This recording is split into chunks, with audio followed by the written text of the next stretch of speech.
మునుగోడ్ల fluoride సమస్య బాగా ఉండే అప్పుడు 2004లో మరి ఏదైతే ఎన్డీఏ ప్రభుత్వం ఉంటే అక్కడ వాజ్పేయి దగ్గరకు తీసుకెళ్ళినా కూడా సమస్య క్లియర్ చేయలేదు.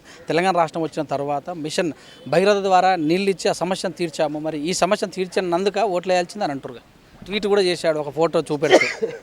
350 కోట్లను నాటి ఎన్డీఏ ఆధ్వర్యం లోపల ప్రధానిగా ఉన్నటువంటి వాజ్పేయి గారు మొట్టమొదటిసారిగా ఈ దేశంలో ఒక ప్రధానమంత్రి నల్గొండ ఫ్లోరైడ్ సమస్యను అడ్రస్ చేసినటువంటి మొట్టమొదటి ప్రధాని గౌరవనీయులు అటల్ బిహారీ వాజ్పేయి గారు.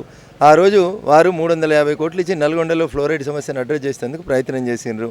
పని మేము ప్రారంభించినాం. అశోకుడు రోడ్డుకి ఇరుపక్కల మొక్కలు నాటించను అని చదువుతాము. నాటించిన అశోకుడు ఉండడు. చెట్లు పనులు ఇచ్చేసరికి ఎవరో కొత్త వాళ్ళు వచ్చి నేను పెట్టిన చెట్టు అంటే ఎట్లన్నా, ఈ చెట్టు నువ్వు పెట్టలే నేను పెట్టలే ఇద్దరం పెట్టలే, కానీ నీడు ఇయ్యాల నీకు నాకు ఇస్తుంది. పెట్టిన ఆయన వచ్చి ఇది నేను పెట్టిన చెట్టు అని చెప్పుకుంటున్నాడు. చంద్రశేఖరరావు గారి నేచర్ అది. అట్లా ఎవరో పెట్టిన దానికి ఫలితం ఇయ్యాలి వస్తూ ఉంటే 2004లో వేసినటువంటి గింజ ఈరోజు చెట్టుగా మలిచి ఫలితం ఇస్తుంటే ఇవాళ వాళ్ళు వచ్చి మేం చేసినాం అని చెప్పుకోవడం ఎంతవరకు కరెక్ట్ అనేది ఆలోచించాలి.